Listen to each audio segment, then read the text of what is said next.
uzi umuntu kukurenganya nawe ufite imbaraga zo kumwishyura ukamwereka ko nawe uri umuntu w'umugabo, kamere kabwa mwereka ariko ejo atazanakumenyera. Kamere kabikubwira ngo mwereke ejo atazagira gute, atazakumenyera. Mwuka w'Imana akubwira ati woya, barategereza Uwiteka, niwe uhorera abantu, niwe Uwiteka niwe ubikora. Yesu yaratutswe ngo ntiyasubiza, ngo bamujyanye nk'intama bajyana kubaga, ngo ntiyigera bumbura akanwa. Abimpe kuko hari igihe mburana nkongera nkibuka nkavuga yowe baramujyanye ntiyabumbura akanwa. Umuntu wagezwemo n'imbuto y'Imana ntashobora guharanira icyo kintu.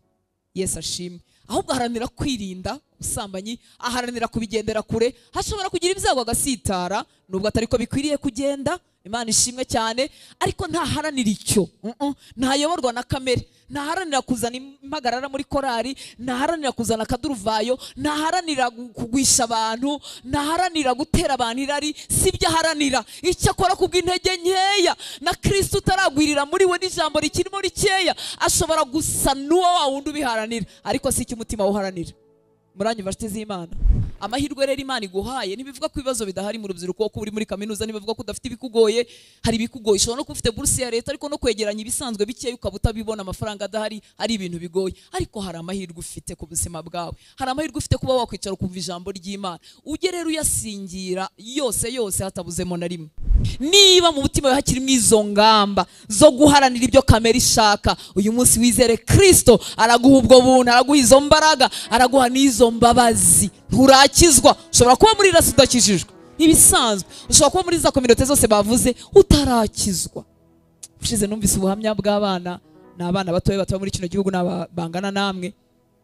Yari umuririmbyi mwiza, arimo aririmba indirimbo nziza, ambwira uburyo yamaze imyaka aririmba mu rusengero adakijijwe, ariko yararirimbaga abantu bagafashwa. Nubwo yari akiririmba yaramaze gukizwa, arimo atubwira itandukaniro. Ni koko umuntu agira igihe akirizwamo, ariko dukizwa nuko twumvise, kuko ubutumwa bwiza nk'uko Paulo yatubwiye buhetse imbaraga. Haleluya. Yaravuze ngo ubutumwa bwiza ntibunkoze isoni, kuko ari imbaraga ihesha uwizera gukizwa. Rero iyo umuntu ntaho yahuriye nabwo, n'amahirwe yo gukizwa aba make. Sibyo nshuti z'Imana? Rero nari mbuteye umugongo, nari ntabwitayeho, ntacyo bwari buvuze mu buzima bwanjye. Ntekereza ko iyo nza kugira umugisha nkicara nkaho wicaye uyu munsi, ngatega amatwi nk'uko yateze, ahari aho mba narakijwe nkiri mutoya. Hanyuma ibifuti byose n'ibyicuzwa byinshi nagize mu buzima bwanjye, ahari aho simbigire. Kuko ukuba kure y'umwami ni kugira amahitamo menshi mabi. Haleluya. Mabi, amwe ari reversible, ashobora gukosoreka, andi adakosoreka. Bitavuga ko igihe cyose uhuye n'imbabazi z'Imana urababarirwa rwose, ngo aratubabarira akanibagirwa. Niho dukwiriye kumuhimbaza no kumusirimbira, kuko atandukanye natwe. Haleluya. Njyewe ndakubabarira ngakomeza nkagira gute, nkibuka icyo wankoreye. Uko niko twebwe abantu turi, ariko we aratubabarira akanibagirwa. Muri make ku madosiye yacu, niba habaho amadosiye yacu aba mu ijuru, ntago haba harimo kunanirwa kwawe ku wababariwe. Nta rubanza, nicyo kira gice cya 8 murimo, nta rubanza ku bari muri Kristo Yesu. Ni ukuvuga ngo ibirego byose, inzandiko zose zo gutsindwa iby'amategeko yamusabaga, y'ibyo yananiwe zose zirahanagurwa ku muntu wese wizeye Kristo akihana akababarirwa. Haleluya. Nta esheke ziri mu ijuru, nta feriya, nta kunanirwa bitwanditseho abababariwe. Ariko rero hamwe n'ibyo, uko utinda kumuha ubuzima bwawe, niko ufata ibyemezo byinshi bibi n'amahitamo menshi mabi akugiraho ingaruka. Haleluya. Ingaruka rimwe na rimwe ugendana imyaka yawe yose, kuko ubuzima ntabwo bugira draft, ubuzima ntabwo bugira brouillon. Iyo urimo ukora ikizamini bashaka kuguha igipapuro bwandikaho ibisubizo bizima, bakaguha n'icyo uri bukorereho imibare n'ibishushanyo n'ibindi ntazi, ubu ntabwo nzi byo mwiga, ariko hakaba igipapuro wateguraho ibyo uza gushyira ku rupapuro rumeze neza uri butange. Ubuzima rero ntabwo ari uko bumeze. Ubuzima ntibugira brouillon. Niyo tubabariwe twarasayishije kugira ngo conscience yacu, umutima nama wacu ujye guhanagurwamo ayo mashusho, ibyo byose wabayemo biratinda. Bishobora guhanagurika bikavamo iyo umuntu agiye muri Kristo neza wese, akarya ijambo ry'Imana rihagije, riramwoza rikamweza rwose. Ariko ntiyibagirwa, nimba yarakuyemo inda ntabyibagirwa, nimba yaratwaye umugabo w'abandi igihe runaka ntabyibagirwa, nimba yarasinze akagwa hano mu ishuri ntago byibagirana, nabo bize bahora babyibuka, abo biganye ntago byibagirana, biguma biri aho ngaho. Kandi rimwe na rimwe mu gihe cy'intege nkeya, cyane cyane ijambo ry'Imana ritaragwirira muri wowe, umwanzi akajya bikoresha kugushinja kutababariwe, nubwo wababariwe iyo wakiriye imbabazi. Rero mba numva ari nk'umukoro kuba nagira umugisha wo kuganira n'abatoya. Haleluya. Kugira ngo ibikuta nagonze mu buzima wowe ntuzabigonge, sibyo? Umunyabwenge niko ko yigira ku makosa ye, ariko yigira no ku makosa y'abandi. Kuko turamutse tugiye gukora amakosa yose mu buzima ngo tuzabone kwiga, twazeguka se twazaba twararambaraye. Rero wigira ku makosa y'abandi kugira ngo utazayasubiramo. Yesu ashimwe cyane. Iyo myaka rero y'ubutoya nayibayemo ndangaye pe, Imana ubu yumva.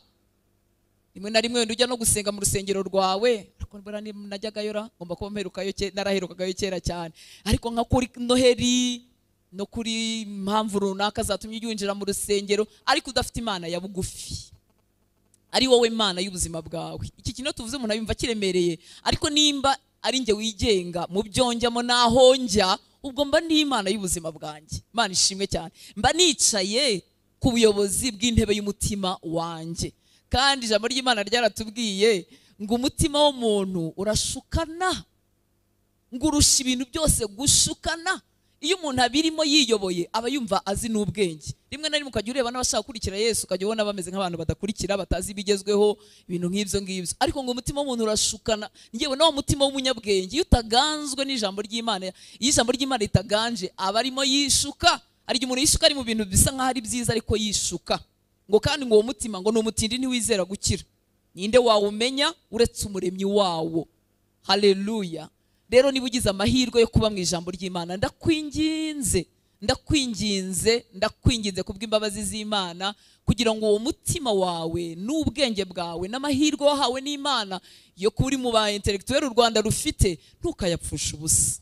Ubu hari umuntu w'umukecuru wibereye mu cyaro wifuza nko kuba yakumva umuntu umusomera Bibiliya buri munsi, kuko afite inyota y'Imana, ariko ntafite amahirwe yo kuyisoma, ntafite amahirwe yo guhindura ngo ave muri version imwe ngo ajye mu yindi, ntafite amahirwe y'amamega wenda cyangwa wifi niba ziba mu kigo, ntafite amahirwe y'ibyo bintu twebwe dufite. Ikindi nibwo yayagira, ntafite understanding nk'iyo wowe ufite, no kumenya kwe nubwo iyi nzira ngo nubwo umuntu yaba umuswa atazayiyoba, ariko nibyo azakoreshwa bishobora kuba bike kuri wowe. Niyo mpamvu umugaragu w'Imana Pawulo yatwandikiye byinshi, kuko yari amaze iminsi yigishwa n'ubundi afite ubwenge busanzwe. Sibyo nshuti z'Imana? Amahirwe rero Imana iguhaye ntibivuga ko ibibazo bidahari mu rubyiruko, ko uri muri kaminuza, ntibivuga ko udafite ibikugoye. Hari ibikugoye, ushobora no kuba ufite buruse ya leta, ariko no kwegeranya ibisanzwe bikeya ukaba utabibona, amafaranga adahari, ari ibintu bigoye. Ariko hari amahirwe ufite ku buzima bwawe, hari amahirwe ufite kuba wakwicara ukumva ijambo ry'Imana, ujye rero uyasingira yose hatabuzemo na rimwe. Yesu yaravuze ngo niwe rembo, ngo umuntu niyinjira muri we, bihita binyumvisha ko muri we ari hagari. Umuntu ashobora guhitamo kugumira ku irembo, ku muryango, agasingira ibigarukira ku muryango, ariko umuntu ashobora no kwinjira hose agasingira buri kintu cyose Yesu yamufatiye. Haleluya, haleluya. Imana ishimwe cyane. Yadukinguriye umuryango mugari ugizwe n'urukundo rwe rutangaje n'imbabazi zitagira akagero. Reka mu bintu Yesu yafatiye abizera, ntuzafateho gakeya. Uzaba umuntu wifuza gusingira byose Yesu yari yaragufatiye. Hanyuma muri urwo rugendo no muri iyo nzira ntacyo kwicuzwa kibamo. Uyu munsi niba imibare nyikora neza, ndumva ari nko mu myaka 27 wo gukizwa. Niba imibare nyikora neza, urumva ko mu myaka igira imbere umuntu abatakibasha no kubara neza, ariko ntacyo kwicuzwa kiba mu gukurikira Yesu. Nta na kimwe. Byo kwicuzwa byose mfite ni ibyo mu kutamukurikira. Haleluya. No kutamwumvira, no kutifuza gusa nawe. Ibyo kwicuzwa mfite, ngifite uyu munsi ku myaka yanjye, ni ibyaho hirya, ariko mu kumukurikira ntacyo kwicuzwa kirimo. Haleluya. Ese bivuga ko umuntu adaca mu mataba? Ayacamo. Aterera imisozi? Arayiterera. Umwanzi aramurasa? Yego. Nkuko Pawulo yatwandikiye mu Efeso 6:6 yaravuga ngo umwanzi ngo aturasa imyambi mibi yakumuriro. Araturasa, akomeza kuturasa, azarekera kuturasa twarageze mu ijuru. Ariko nagira ngo mbabwize ukuri, nta kintu cyo kwicuzwa kirimo mu gukurikira Yesu. Haleluya. Kwitoza kubaha Imana, ijambo ry'Imana ryatubwiye ngo bigira umumaro mu bintu byose. Biza kugira umumaro w'umunyeshuri, bikugira umumaro wabaye umugabo cyangwa wabaye umugore, bizakugira umumaro uri mucuruza, bizakugira umumaro ufite akazi gasanzwe, bizakugirira umumaro mu buryo bwose. Amen. Haleluya. Ndabashimira rero ko mwantumiye kandi ashimiye umukobwa mwiza twavuganaga. Imana ibahe umugisha. Reka tugendere mu ijambo ry'Imana nubwo niryo ryari ryo. Haleluya. Iri jambo riri mu rwandiko Pawulo yandikiye Abaroma igice cya 8 umurongo wa 29. Ikindi mbashimira ni ubumwe bw'abana b'Imana mugira, nge ndabubona mu makaminuza menshi. Imbibi z'idini n'amadini mukomokamo nimukazishyira imbere. Ni byiza ko tugeraho tubarizwa twese, umuntu agira urugo arererwamo, ariko muzibuke ko abakijwe nitwe tuzajya mu ijuru. Abizeye ko Kristo ari umwami wabo. Wamwita Yesu, wamwita Yezu, uko uzamwita uko ariko kose, abakijijwe, abamwizeye, abihannye nibo tuzahura mu bwami bw'Imana. Haleluya. Ubwo bumwe rero muzabukomeze kandi ntibuzababere inzitizi. Reka tuganire rwandiko Pawulo yandikiye itorero ry'i Roma igice cya 8 umurongo wa 29. Muri Bibiliya yera haravuga ngo kuko abo yamenye kera yabatoranyirije kera gushushanywa n'ishusho y'umwana wayo kugira ngo abe imfura muri bene se benshi. Oneri yabivuze neza mu kanya. Kuko abo yamenye kera yabatoranyirije kera gushushanywa n'ishusho y'umwana wayo kugira ngo abe imfura muri bene se benshi. Muri Bibiliya yitwa ijambo ry'Imana haravuga ngo abo yamenye kuva kera yabageneye kumera nk'umwana wayo kugira ngo abe ari we uba imfura mu bavandimwe be benshi. Uyu murongo uranejeje kubona Imana mu bumana bwayo no mu kwera kwayo gutangaje, iyi yindi itagira igicu cyo guhinduka, itagira iminsi ibyuka nabi, inyizera ikakwizera, igatinyuka kukugenera kumera nk'umwana wayo. Haleluya.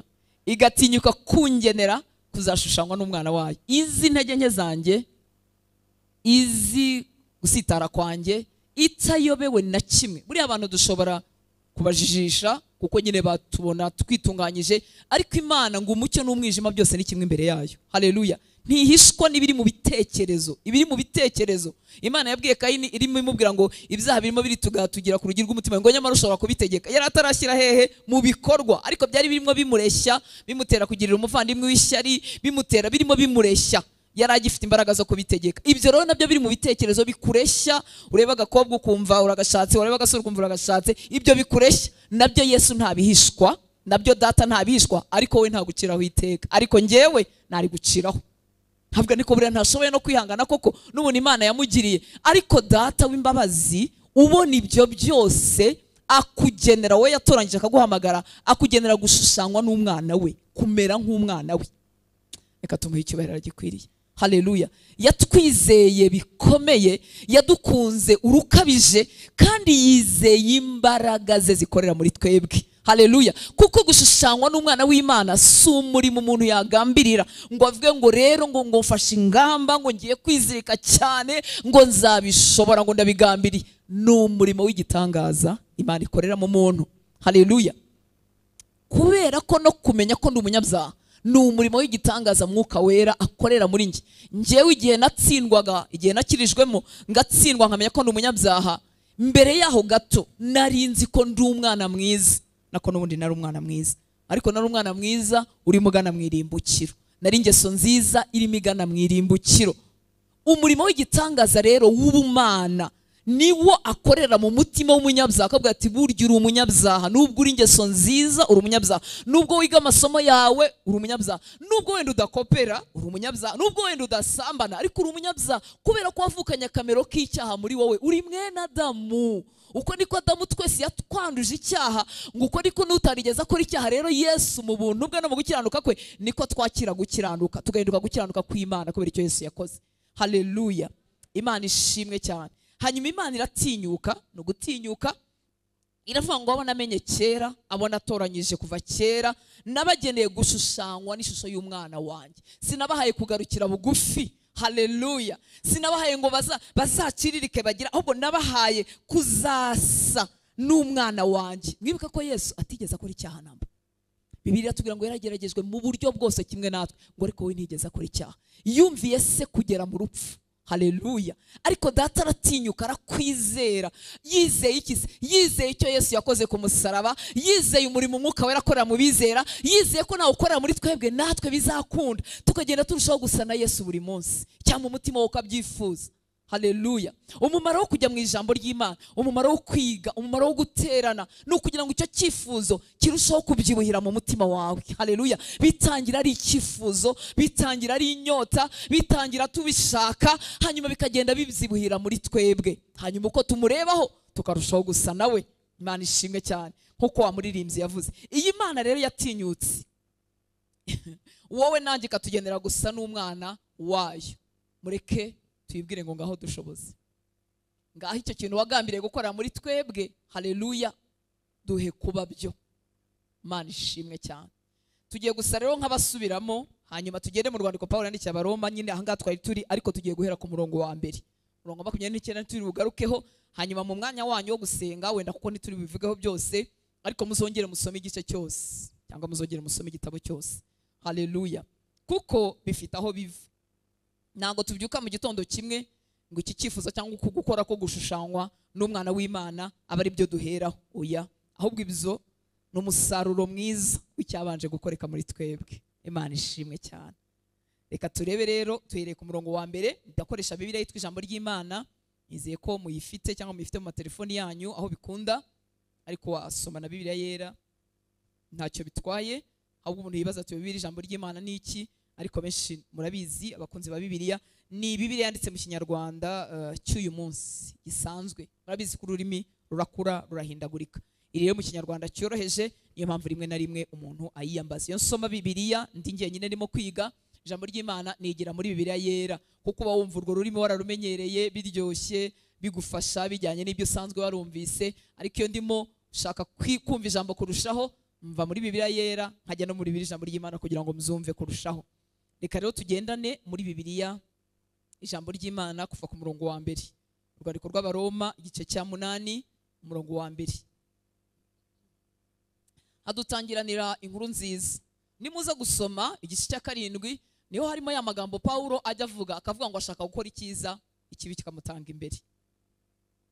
Akavuga, akarangiza avuga ngo ninde wankiza uyu mubiri, ariko hagasoza avuga ngo Imana ishimwe ko izajya imukiza muri Yesu Kristo. Haleluya. Hari igihe rero umuntu agarukira hariya akagira ngo akajya avuga, iyo atakomeje, niyo mpamvu kwiga igitabo cyose ari byiza. Hakaba umuntu avuga ngo na Pawulo yarabivuze, ngo yavuze ko ashaka gukora icyiza, ikibi kikamutanga imbere. Ariko se niko byakomeje? Siko byakomeje. Uku kunesha kubonerwa muri Kristo Yesu nako yatukugereyeho. Haleluya. Yabitugereyeho nabyo. Hanyuma rero hanga mu gice cya 8 harimo uko kunesha kubonerwa muri Kristo Yesu, kudashoboka ku muntu udafite Yesu mu buzima bwe.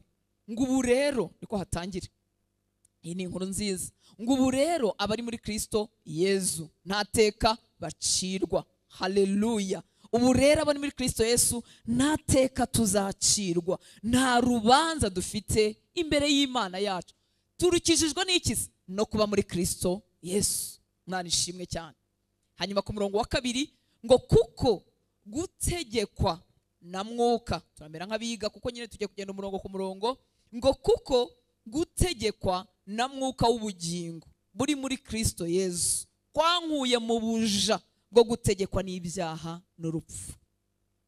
Ahantu rahumviza nshuti y'Imana, kuko gutegekwa, uku gutegekwa kwavuye hehe? Yuko nageze muri Kristo Yesu. Reka twongere twibaze, muri Kristo Yesu bagerayo ryari? Umwuka w'Imana araza akagutsinda, akantsinda, akagutsinda, ukamenya ko uri umunyabyaha kandi utakwikiza. Cyangwa akagira gutya agaterura, agashyira inyota. Tuvuge hari igihe umuntu avukira mu ijambo ry'Imana, iwabo biga ijambo ry'Imana, nkuko abana benshi bakomoka muri Anglikani mumeze, akavuka iwabo biga ijambo ry'Imana, baririmba izi ndirimbo z'agakiza, akabikuriramo, bakamujyana mu rusengero hakiri kare. Ariko igihe kimwe umutima ukumva ntagishaka ibyo bintu ajyanwamo n'iwabo, ntagishaka ibyo bintu by'idini rye, akumva umutima wugiriye Imana inyota. Haleluya. Ashobora gukurana ingeso nziza, ntashayishe mu byaha by'inyuma, ariko mu gatima ke kuko atarakizwa, mu gatima ke ni umunyabyaha. Hanyuma yajya kumva inyota, ya magambo yahoze azi kuyavuga mu mutwe, ya magambo yarayazi kuko yarabwiwe kuva akiri mutoya, ariko yajya kumva ya magambo atangiye kugira ubuzima, akumva agize inyota y'iby'Imana. bamwe nuko bakizwa, akumva ashatse kunezeza Imana, nyamara mbere yashaka kunezeza ababyeyi, Yesu ashimwe cyane, batamugira ibyo bamwima kuko atagiye gusenga. Mbere yashakaga kwenjoyinga community arimo, niba ari korari yakuriyemo, niba ari eglise y'iwabo n'ibindi nk'ibyo ngibyo umuntu abenefiting yari muri community, birahari kandi biba ari byiza. Mbere nibyo yashakaga, ariko yajya kumva mu mutima we havutsemo icyifuzo cyo kunezeza Imana. Haleluya! Agakiza ni igitangaza. Experience ya buri muntu ishobora gutangindukana n'indi, ariko ikibabaho bombi mu mitima yabo kirasa. Havukamo inyota yo kwifuza kunezeza Imana. Haleluya! Batarayihoranye, ariko hakavukamo inyota y'igitangaza yo kumva bashatse kunezeza Imana, kumva barambiwe kwiyobora. Reka duhe Imana icyubahiro, waduhaye imbabazi. Haleluya! Wasutse iyo nyota mu buzima bwacu. Uko niko bagera muri Kristo Yesu. Kugera muri Kristo Yesu si ukwiyandikisha muri rasa, si ukuva mu itorero rimwe tukajya muri aya matorero mashyashya, si icyo, oya, ahubwo ni umurimo w'ubumana, umwuka w'Imana cyangwa Roho Mutagatifu akorera mu mutima w'umuntu, umuntu agatsindwa akamenya ko atakwikiza. Yamara gutsindwa ntagumye muri guilty no gukomeza kwiciraho iteka, ahubwo agahindukirira umusaraba. Haleluya! Akizera icyo Yesu yakoze ku musaraba kubwe. Mana ishimwe cyane. Ibyo bintu bibyara muri we igikorwa cyo kwihana. Kuko n'ubundi guhindukirira umusaraba ni ukuba narebaga iyi ngiyi nigenga ngahindukirira umusaraba. Kwihana nyine hatangira uwo murimo, hatangira icyo gikorwa. Haleluya! Cyo guhindukira. Nta muntu n'umwe wigeze atumbera umusaraba ngo abone urukundo rw'Imana rutangaje ngo areke kuvuka muri we kwihana. Mana ishimwe. Ni igikorwa rero bamwe bagisobanura ukuntu, abandi bakagisobanura uku, ariko kirafatanye.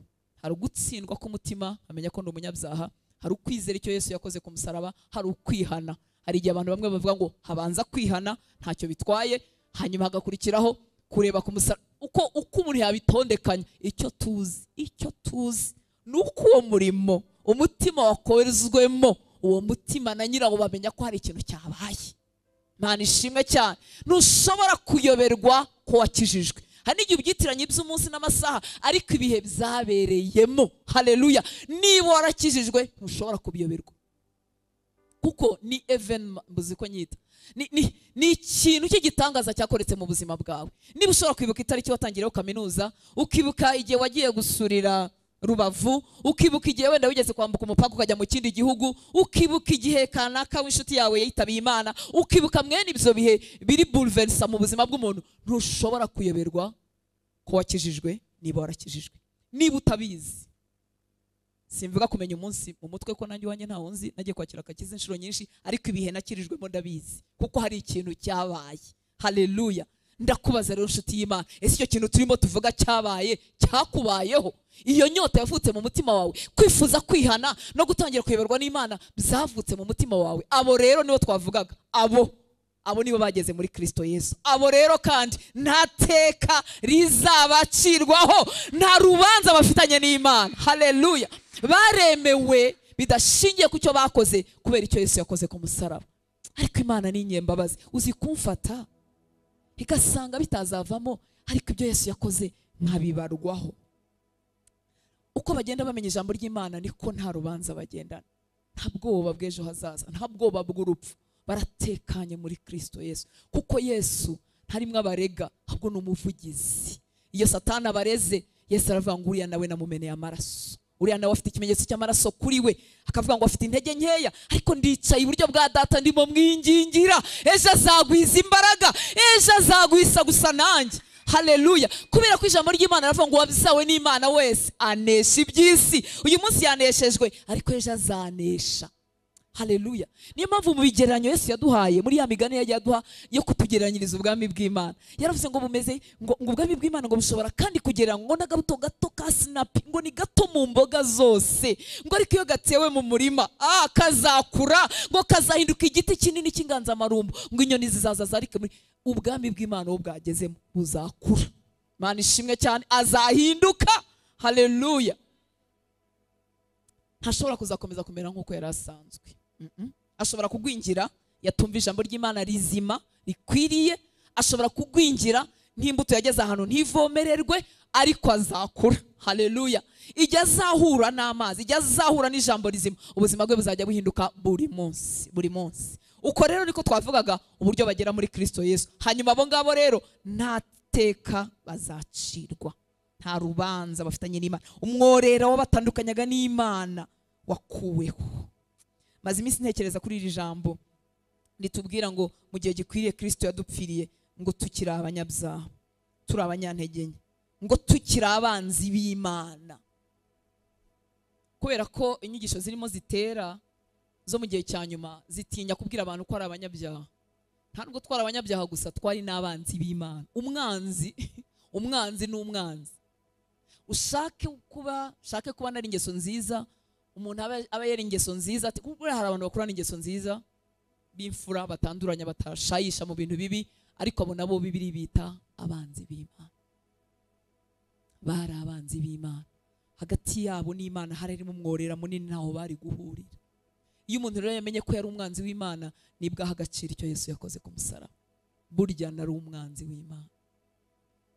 Iyo abantu badasoma ijambo ry'Imana barakubwira ngo ariko twebwe twese ngo turi abantu b'Imana, ngo twebwe twese turi abana b'Imana. Reka da, Bibiliya yavuze ngo uri umwanzi w'Imana. Niba utarimika Yesu mu buzima bwawe, uretse no kuba umuntu w'Imana, uretse no kuba umwana, uri n'umwanzi. Habaho indirimbo zivuga ibindi, habaho statement zikorwa n'abantu, ariko icyo data we yivugiye ngo twari abanzi b'Imana. Hanyuma Kristo araza amaraho ubwo bwanzi. Uyu munsi nta kitwita abagaragu, yatwise inshuti.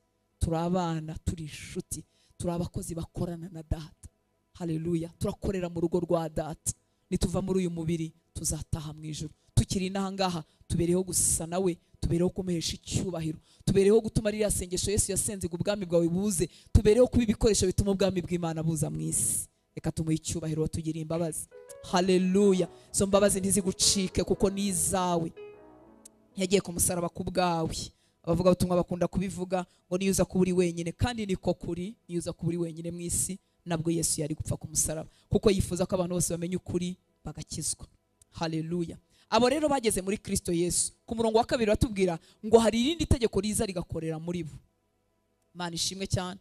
Babandi bashaka gukora icyiza ikibi kikabatanga imbere, babandi bari imbata y'icyaha ngo tubibona, hari irindi tegeko ryaje rikorera mu ngingo zabo. Ngo kuko gutegekwa na mwuka w'ubugingo buri muri Kristo Yesu. Ukuvuga ngo Yesu yageze muri bo, itegeko riri muri we, ngo kuko gutegekwa na mwuka w'ubugingo buri muri Kristo Yesu kwankuye mu buja bwo gutegekwa n'ibyaha n'urupfu. Bakuwe munsi y'ububata. Ububata ni ikintu kigutwaza igitugu nko ku ijosi, kikagukoresha n'ibyo wanga. Yuganiriye rimwe na rimwe n'abantu bari addicted ku nzoga, ku biyobyabwenge, ku busambanyi, kuri pornography, kuri masturbation, ibyo amategeko atashoboye bitewe n'intege nke za kamere y'umuntu. Imana yarabikoze. Haleluya. Yohereje umwana wayo bwite afite kamere imeze nk'iy'abantu b'abanyabyaha, ngo kugira ngo abe igitambo cy'ibyaha byabo, niko gutsinda burundu. Ako kajambo ka burundu ukagumana. Niko gutsinda burundu ibyaha biri muri kamere y'umuntu. Haleluya. Kadusubire mu murongo ngo iby'amategeko atashoboye bitewe n'intege nke za kamere y'umuntu. Niyo mpamvu abantu bikirisha amategeko nabo kubabarirwa. Ni imvune y'igitangaza. Gushaka kubahiriza amategeko y'Imana udushoboza atari muri wowe. Uzavunika, uzahora ureba ku bantu, kandi uzahinduka n'umucamanza w'abandi. Kubera iki? Ntabwo ubuzi umurimo w'ubuntu. Umurimo w'ubuntu utera umuntu guca bugufi, umurimo w'ubuntu utera umuntu kutagira icyo yirata uretse icyo Yesu yakoze ku musaraba. Ariko kugerageza kwikirisha amategeko bibyara guca urubanza, bibyara imvune y'umutima, bibyara kubihirwa mu rugendo. Ariko uyu murimo w'ubuntu uzana umudendezo, ukazana umunezero w'agakiza. Haleluya. Atari uko tutagira amategeko atugenga, ahubwo tugengwa n'itegeko rya Kristo. Mana ishimwe cyane. Iryo rirenze kuvuga ngo nturyeho, ntungweho, nturigire gute, ntugire gute. Oya, rirenze ibyo. Reka dukomeze. Ibyo amategeko atashoboye bitewe n'intege nke za kamere y'umuntu, Imana ubwayo yarabikoze. haleluya, yohereje umwana wayo bwite, aza afite kamere imeze nk'iy'abantu b'abanyabyaha. Umwana w'Imana yihinduye icyaha ngo aza afite kamere y'abantu b'abanyabyaha kugira ngo abe igitambo cy'ibyaha byabo, ngo niko gutsinda burundu ibyaha biri muri kamere y'umuntu. Haleluya, haleluya. Yesu yambaye buri cyaha cyose wakora n'icyo uzakora, yambara kamere y'icyaha kugira ngo imbaraga zitsinde icyaha burundu tuzibonere muri we. Haleluya. Niyo mpamvu nta bubata na bumwe ukwiriye kuvuga ngo nuko byagenze, ngo ngewe sinzigera nkira iki. Oya, icyo ni ikinyoma cya Satani. Imbaraga ziduha gutsinda kamere y'icyaha burundu twarazihawe. Haleluya, haleluya. Ahubwo avuga ngo mwami nyongera kongera kumenya urukundo rwawe, mwami nyongera ubuntu n'imbaraga, kuko sinagenewe guhora ahangaha, sindi imbata. Mana ishimwe cyane. Kubera ko Satani yajya kudutsinda aca mu bitekerezo byacu, akakubwira ngo niba wasambanye wowe uzahora uri umusambanyi, niba wongeye ugatsindwa ugakora icyaha akabwira ngo wowe uzahora utyo. Ariko niyo Imana ijya kudukiza nabwo idukiriza ahangaha, birabanza bikajya mu mitwe yacu tukamenya umwana w'Imana wihinduye icyaha. Haleluya. Yarangiza imbaraga zitsinda icyaha burundu akaziduha. Kumenya, Mana ishimwe cyane, kubyara kwizera muri twebwe kukabyara n'imbaraga muri twebwe. Kuko niba twifuza gusa na Yesu, wa mugani wa muririmbyi ni ugutumbira Yesu. Ese Yesu bamutumbirira hehe? Hano niho bamubona. Haleluya. Aha niho yivuze. Mu ndirimbo hari ubwo dushyiramo kamwe ko yavuze tugashyiramo n'akandi kavuzwe n'abantu, ariko aha, haleluya, uko turebayo ijambo riratweza. Mwuka Wera arikoresha tukezwa. Imana ishimwe cyane, tukarushaho gusa nawe buri munsi. Niyo mpamvu umwanzi yanga ko abantu batinda mu ijambo ry'Imana.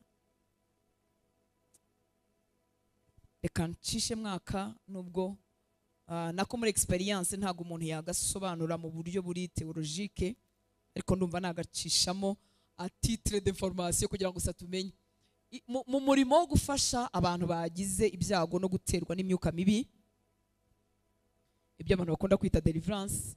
Nubwo iryo zina rikoreshwa nabi inshuro nyinshi, icyo gikorwa kigakorwa nabi inshuro nyinshi, kandi siko abantu bose bakeneye deliverance.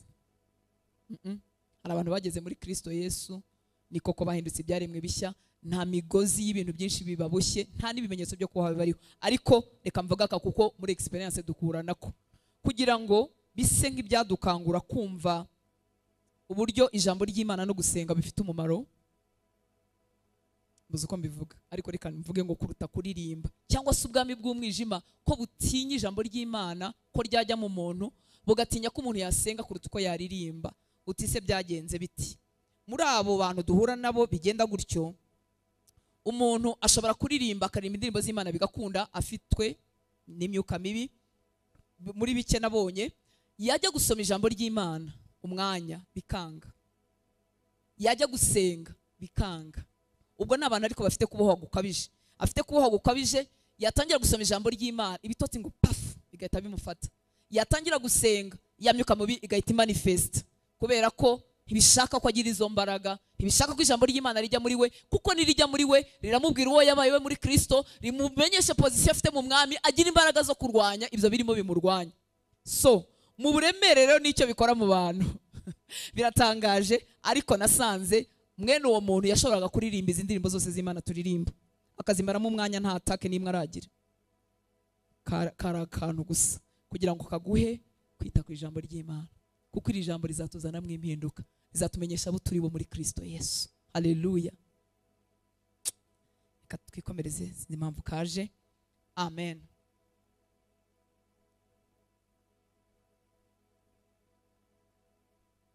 Muracyahari? Nanjye ndacyahari. Haleluya. Twari tugeze ku murongo wa kangahe? Kane? Gatatu? Ntabwo mubizi? Ntabwo nijye utabizi. Reka subire kuri gatatu. Ibyo amategeko atashoboye bitewe n'intege nke za kamere y'umuntu, Imana yarabikoze, yohereje umwana wayo bwite, afite kamere imeze nk'iy'abantu b'abanyabyaha, kugira ngo b'igitambo cy'ibyaha byabo, niko gutsinda burundu ibyaha biri muri kamere y'umuntu. Haleluya. Izo nkuru zari zivuye kukubwira umumaro ijambo ry'Imana rimara rigira muri wowe. Umwanzi rero yanga ko abantu baribamo kugira ngo ritabamenyesha uku gutsinda burundu kwabonetse muri Kristo Yesu. None agakomeza yakira ubwo bubata bumuriho, akumva azabana nabwo, akumva abatsinda n'abandi. Hari n'igihe umwanzi agushuka ko abantu bose ari uko babaho. Haleluya. Inkuru nk'izo mujya muzumva, umwanzi agashuka umuntu avuga ati buriya n'abandi bose barabeshya. Oya, abantu bose ntibabeshya. Hakavuga gushuka ati buriya n'abariya nabo rega barasambana, nkuko nawe usambana ukisha ntibabimenye ukaza ukaririmba. Erega oya, hari abantu bahoze basambana kera batagisambana, hari abantu bahoze babeshya batakibeshya. Izi mbaraga zakoreye mu ngingo zabo rwose baranesha. Imana ishimwe cyane. Navugaga rero ko umwanzi akoresha icyo kinyoma akakicaza mu mutwe wawe, ukagira ngo gutsinda burundu ibi bya byo muri kamere ntibibaho. Ese turahinduka abatagatifu rwose ntiturwanywa? Turarwanywa, tukarwanya na kamere yacu. Ku murongo wa 4 dukomeze ngo kugira ngo tugirwe intungane rwose. Ariko Yesu ni mwiza. Haleluya. Tugirwa bera rwose, Imana ikabitinyuka ibyo bintu ikabikora, ngo kugira ngo tugirwe intungane rwose nk'uko amategeko ashaka. Amategeko ntago yabishoboraga kubw'intege nke za kamere yacu, ariko rya tegeko ryo muri Kristo Yesu rimaze gukorera muri twebwe, bwa butungane tutashoboraga kuzuriza mu mategeko ngo burakunda. Haleluya. Niyo mpamvu kwizera kuzagaragarira mu buryo ubaho no mu buryo mbaho. Igihe kizagera bizasohoka, ibyo nizeye n'ibyo niringiye igihe kizagera bisohoke bishyirwe mu ngiro. Imana ishimwe cyane. Ngo kugira ngo tugirwe intungane rwose nk'uko amategeko ashaka, twebwe abatayoborwa na kamere yacu, ahubwo tuyoborwa na mwuka w'Imana. Imana ishimwe cyane. Cya kigero amategeko yagombaga kudupimiramo tugatsindwa, kandi koko ntitubashe gukiranuka ariyo tushingiyeho, ariko umwuka w'Imana ageze muri twebwe. Iri tegeko ry'ubugingo rikora muri Kristo Yesu rigeze muri twebwe. Iby'amategeko tutashoboye kuzuza birakunda, turabibasha kandi tutatondagura amategeko. Haleluya. Kaduha Imana icyubahiro. Mwama akwiriye icyubahiro. Haleluya. Ibi bintu twarabimenye ngo duhe Imana icyubahiro tukazamura amaboko, ariko turabizi ko atari nako tuyiha icyubahiro. Tuyihesha icyubahiro ubuzima bwitoza kuyumvira. Haleluya.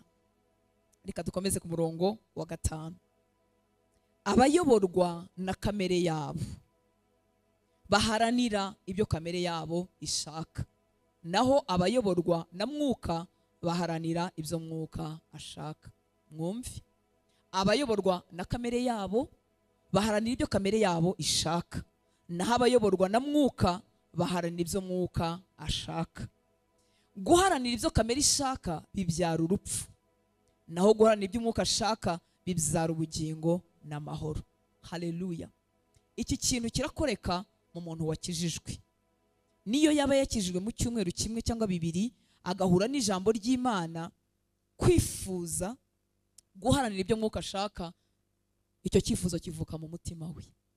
Ashobora kuba atarabishobora, ariko icyifuzo cyaraje kandi kirabyibushye, kandi kigenda kibyibuha uko ijambo ry'Imana rikomeza kugwirira muri we. Reka twongere twumve umurongo wa 5. Abayoborwa na kamere yabo, no kuvuga ngo iyo kamere ibabwiye ngo gira utya, nibyo bakora, nibyo bumvira, ibyo biri imbere. Abayoborwa na kamere yabo baharanira ibyo kamere yabo ishaka. No kuvuga ngo iyo kamere ishaka ikintu baragiharanira kandi bakakigeraho. Malheureusement, unfortunately, ikibabaje bashobora kuba hagati muri twebwe. Umuntu akaza asa nk'uje kuririmba, ariko agaharanira kuzabona uriya mukobwa wo muri korari.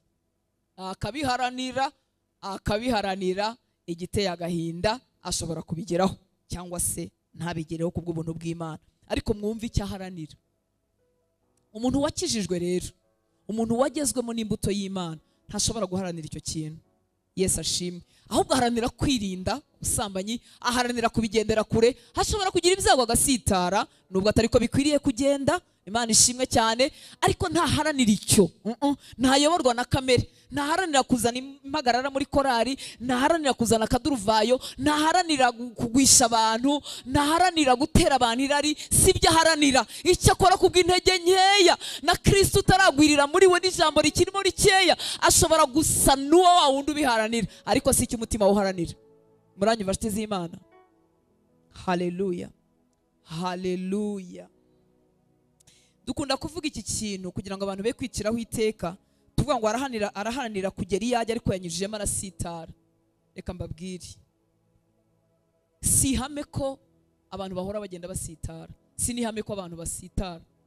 urugero umuntu ashobora kuba yarabaye imbata, reka nkomeze gukoresha ubusambanyi sorry, ariko sicyo cyaha cyonyine kibaho. Umuntu ashobora kuba yarabaye imbata y'ubusambanyi rwose igihe kirekire, agakizwa, uwo mugozi ugahita ucika burundu. So si ihame rero ko bivuga ngo azahirima yongera abyuke, azahirima.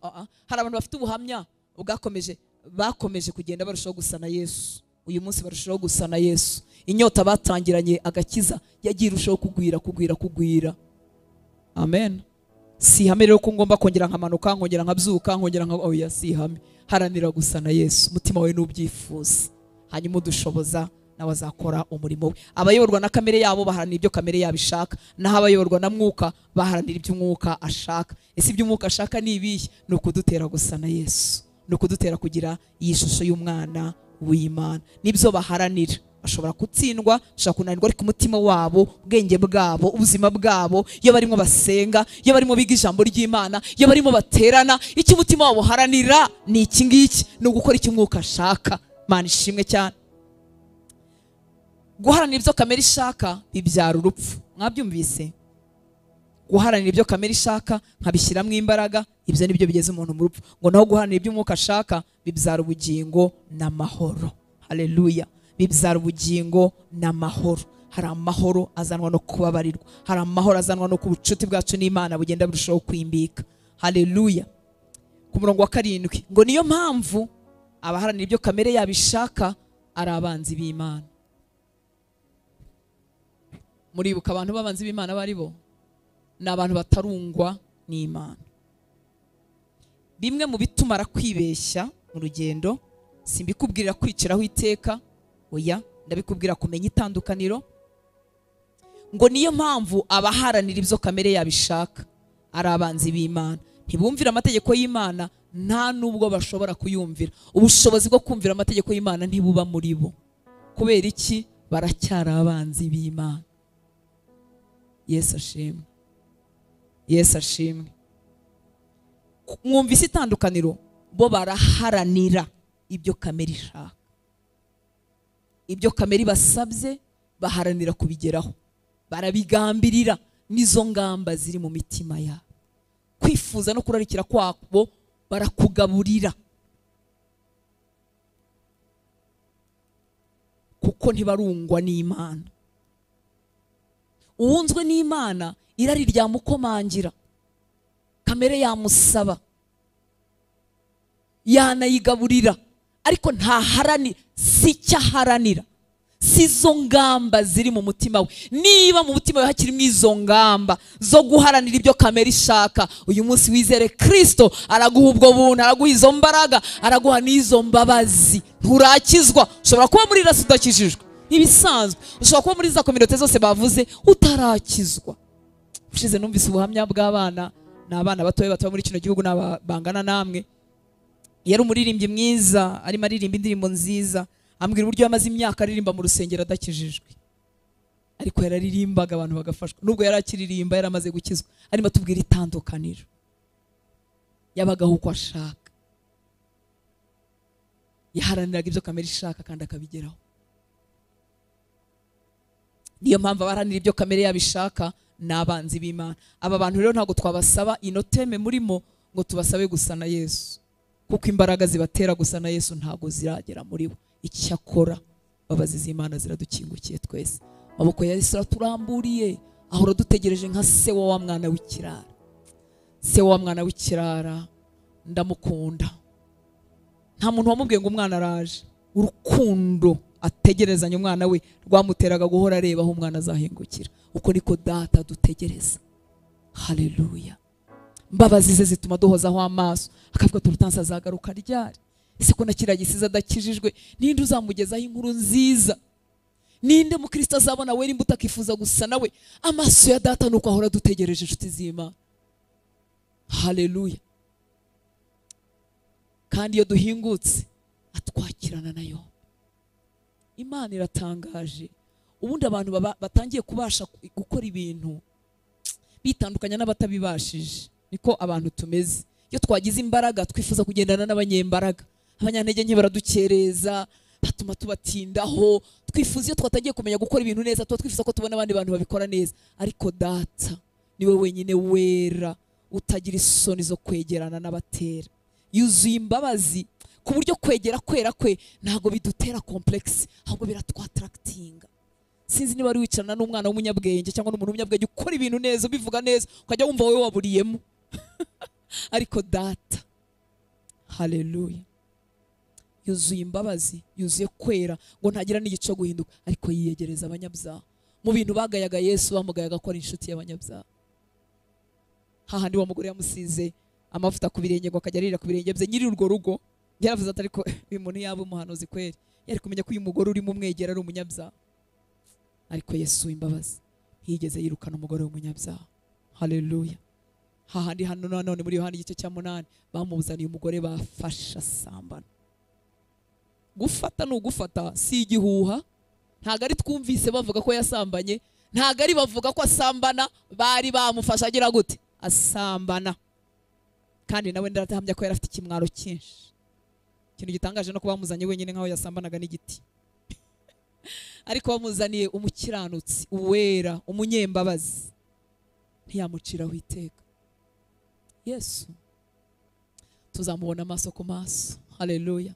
Tuzamushimira imbabazi yatugiriye, tuzamushimira urukundo yadukunze. Kandi tunabimenye tukiri nahangaha, urwo rukundo yadukunze nirwo rudutera kumukunda birushijeho. Urwo ni narwo rubyara imbaraga rega zo gusa nawe, urwo ni narwo rubyara imbaraga zo kwezwa no kwanga kumuhemukira. Haleluya. Abibuza kumuhemukira suko bafite imbaraga zirutiza abandi, ahubwo basogongera urwo rukundo rutagira akagero. Mana ishimwe. Aramubabarira, aramubwira ngo genda ntuzongere gukora icyaha ukundi. Yesu ashimwe cyane. Ariko abaharanira ibyo kamere yabishaka babakira abanzi b'Imana. Icyakora inkuru nziza twababwira nuko imbabazi z'Imana zibategereje. Ntibumvira amategeko y'Imana, nta n'ubushobozi bafite bwo kuyumvira. Mwabyumvise? Niyo mpamvu rimwe na rimwe mu idini hari igihe twishuka tugasaba abantu kumvira z'Imana ivuga, kandi kibatera kumvira n'ikibashoboza kitaragera muri bo. Ariko turarengana, ntago twamenya uwo cyagezemo n'uwo kitagezemo. Aba ntibaramenya Kristo, cyakora Kristo abategerejanye imbabazi. Gusa aba nabo baba muri twe, dukorana imirimo yitwa iy'Imana. Aba bataragira imbaraga zibashoboza kumvira Imana, aba bakitwa abanzi b'Imana, babana natwe, baba muri twe, babasha kuririmba. Uzi ikintu gitangaje, babasha no kubwiriza. Nigeze kubatiza umuvugabutumwa, ariko tubikora mu ibanga, twanga ko byagwisha abo yabwirije. Yaravuze ati nabatijwe ntarigeze nkizwa, Yesu sinigeze mumenya. Kandi ukubatizwa ni ikintu guhamya ibyo wizeye, no guhamya urupfu no kuzuka kwa Yesu. Haleluya. Reka ko ntitugatindeho. Aba bantu bakitwa abanzi b'Imana, badafite n'ikibashoboza imbere muri bo, baba muri twe, bakora imirimo y'Imana muri twe. Ariko icyo twababwira, kuko buri muntu aba yize mu mutima we, twababwira ngo imbabazi z'Imana izangezeho ngewe umunyabyaha rwimbi nabo bazihabwa. Haleluya. Ku murongo wa 8 haravuga ngo abagengwa na kamere yabo ntibabasha gushimisha Imana, niyo babigerageza ntibabibasha, ntibabibasha. Tubibasaba batabibashije, kuko twebwe tutabasha kubimenya, tubarebera inyuma. Ariko umva inkuru nziza, umurongo wa 9. Haleluya. Haleluya. Mwebwe rero uburi mutoya wimitse Yesu mu buzima bwawe, inkuru z'agakiza ziba ari nshyashya muri wowe, ariko wa murimo w'agakiza watangiye gukoreka muri wowe. Mwebwe rero, abo nibo babwirwa ngo mwebwe rero ntabwo mugengwa na kamere yanyu igibatsinda, igibategeka rimwe na rimwe, ariko si yibagenga. Ngo mwebwe rero ntabwo mugengwa na kamere yanyu, ahubwo mugengwa na mwuka, kubera ko mwuka w'Imana abatuyemo. Mana ishimwe cyane. Udafite mwuka wa Kristo ntabwo aba aruwe. Haleluya. Kuyoborwa n'umwuka birakura, bigira itangiriro cya cyifuzo cyo kwifuza kunezeza Imana utarabishobora, ariko icyifuzo cyaraje. Birakura rero tukageza igihe none na bya bindi twifuza byo kunezeza Imana tugenda tubishobora buri munsi, bigenda bigwirira muri twebwe. Aba rero ntibakigengwa na kamere yabo. Mwebwe rero ntabwo mugengwa na kamere yanyu. Ikimenyimenyi kikubwira ko utagengwa na kamere yawe nuko atari urimo uharanira guhaza. Icyakora igigukomangira, igigucisha utagaciye, igikurebesha ibyo utakarebye, igikuvugisha ibyo utakavuze, ariko si ibyo uharanira. Ndetse ijwi rya Mwuka Wera rituje rivugira mu mutima wawe rikavuga ati ariko nyamara biriya siko byari kugenda. Ariko uriya muntu umubwiye nabi, wenda ukabura imbaraga zo gusubira imbere ngo umusabe imbabazi kuko aho utarahabasha, ariko mu mutima ukavuga ati Imana mbabarira, namubwiye nabi. Mwabyumvise inshuti z'Imana? Mwebwe rero ntabwo mugengwa na kamere yanyu, ahubwo mugengwa na Mwuka, kubera ko Umwuka w'Imana abatuyemo. Iyo ukosheje avugira muri wowe. Haleluya. Ijwi rye rituje rirakubwira ati sigaho, cyangwa se bya bikitugatuga ku rugi rw'imitima yacu nka Kayini rikakubwira ngo sigaho. Kubera iki? Umwuka w'Imana yageze muri wowe. Udushoboza gusa na Kristo yageze muri twe. Ariko udafite umwuka wa Kristo ntabwo aba ari uwe. Imana itugirire imbabazi. Ku murongo wa 10, ariko niba Kristo ari muri mwe, nubwo imibiri yanyu ari iyo gupfa kubera ibyaha, nyamara Mwuka abahesha ubugingo kuko yabagize intungane imbere y'Imana. 11 nihuse ngo niba kandi Mwuka w'Imana yazuye Yesu mu bapfuye abatuyemo, iyo Mana yazuye Kristo Yesu izabeshaho n'imibiri yanyu ipfa ikoresheje Mwuka wayo utuye muri mwe. Haleluya. Turashimira Imana ko yaduhaye Umwuka wayo agatura muri twe. Ibi rero nibyo byiringiro ku bagifite ububata bw'icyaha runaka nyamara barizeye Kristo. Mwumvise inshuti z'Imana, nubwo imyuka yabipfuye izize ibyaha, ariko Kristo yabahinduye intungane imbere y'Imana, kandi ntibazaherayo. Haleluya.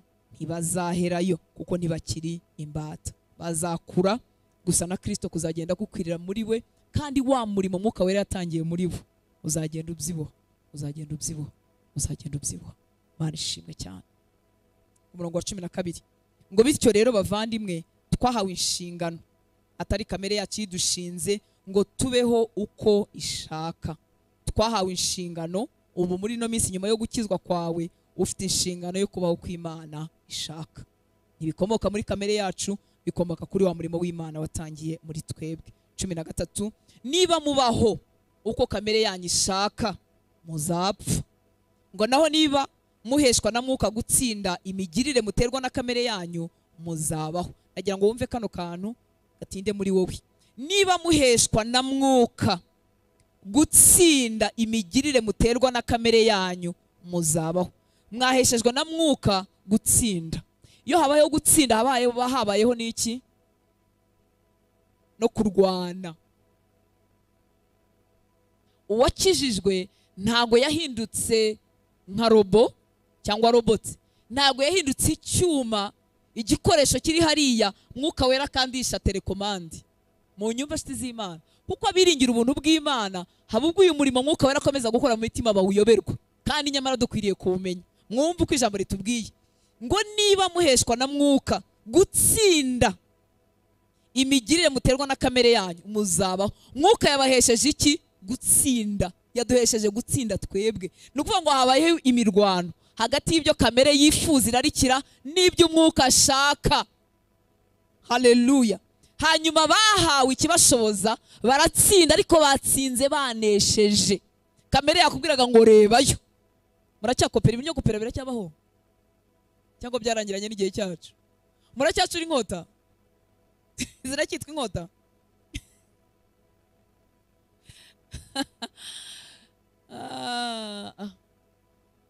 Amaso yacu y'umubiri ya kamere isanga bati rebayo. Mwuka akabwira ati ibyo abarokore ntibabikora, abizeye Kristo ntibarebayo, bakorera amanota bakoreye, ikizamini kikaboneka. Imana ishimwe. Haleluya.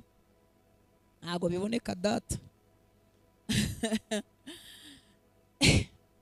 Ari igihe kimwe umwana umwe yambwiye, ariko ndaramukunze. Umwana umwe yarampamagara avuga ati ikizamini se koko cyabonetse kandi bakitwoherereje, ndimo ndashaka kujya kugifungura, nkongera nkibuka ko nyine ndi bube nibye, ariko yaranesheje.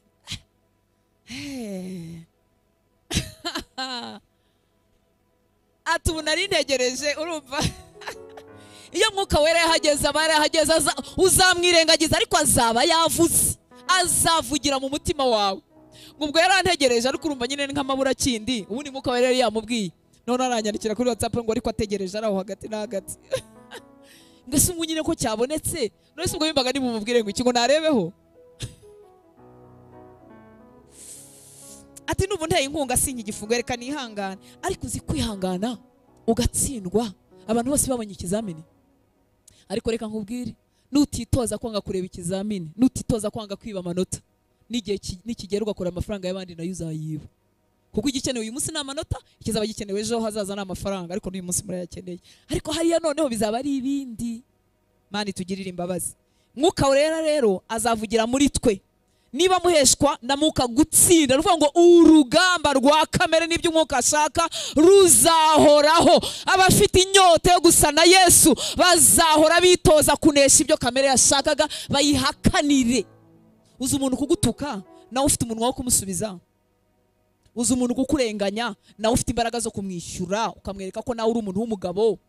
Kamere kavuga mwereka ariko ejo atazana kumenyera. Kamere kabikubwira ngo mwereke ejo atazagira gute, atazakumenyera. Mwuka w'Imana akavuga ati woya, barategereza Uwiteka niwe uhorera abantu, niwe Uwiteka niwe ubikora. Yesu yaratuzwe ngo ntiyasubiza, ngo bamujyanye nk'intama bajyana kubaga, ngo ntiyigera bumbura akanwa. Abimpe kuko hari igihe mburana nkongera nkibuka nkavuga yowe baramujyanye ntiyabumbura akanwa. Bamujyana nk'intama bajyana kubaga, bamujyana afite ukuri ariko ntiyakwisobanura. Uzumva iyo umuntu yakurenganyije uburyo ushaka kumwereka ko urengana. Ese niba ndababuza kwirenganura, ariko igihe Mwuka Wera azakongora ati ceceka, uzagire gute? Uzaceceke. Habaho rero urugamba. Gusa na Yesu ntibivuga ngo Mwuka Wera ngo araturwanirira byose, ahubwo yashyize imbaraga zidushoboza muri twebwe. Haleluya. Imana yaratwizeye iduha Umwuka wayo, irategereza ngo tugende dushushanywa n'umwana wayo buri munsi. Iratwizera isanga byashoboka, ariko urugamba ruzahoraho. Hagati y'ibyo kamere irarikira n'ibyo Umwuka ashaka, urwo rugamba ruzahora. Niyo mpamvu ijambo gutsinda ntirishobora kuba hatabayeho kurwana, hatabayeho test, hatabayeho igipimo. Mpamvu mutsinda ikizamini nuko nyine muba mwapimwe, mwasuzumwe.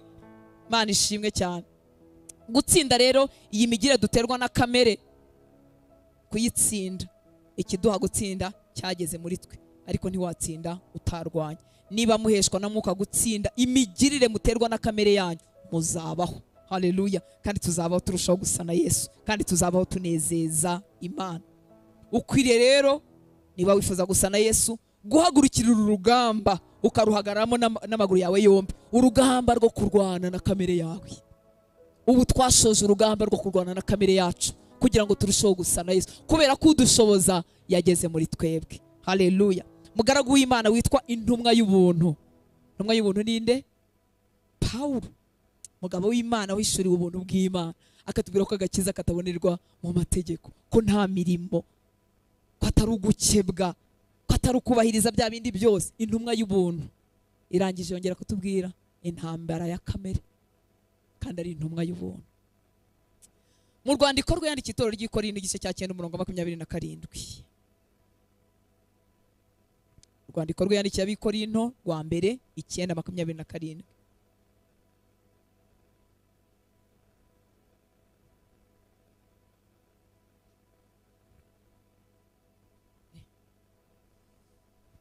Twagezeyo ngo ahubwo ngira gute, mbabaza. Uzi ko babaza umubiri washaka gukora iki? Urawubangamiye. Mubise ko umuntu ababaza umubiri. Ntago tubwira ngo ujye gusenga upfukamye ku mabuye, ngusengere mu buvumo ahantu ukuruzinda ngo nibwo Imana izakumva, si ibyo. Ni ukubangamira kamere. Kuko umuntu ashobora kujya mu buvumo, Musanze haba ubuvumo abantu basengeramo.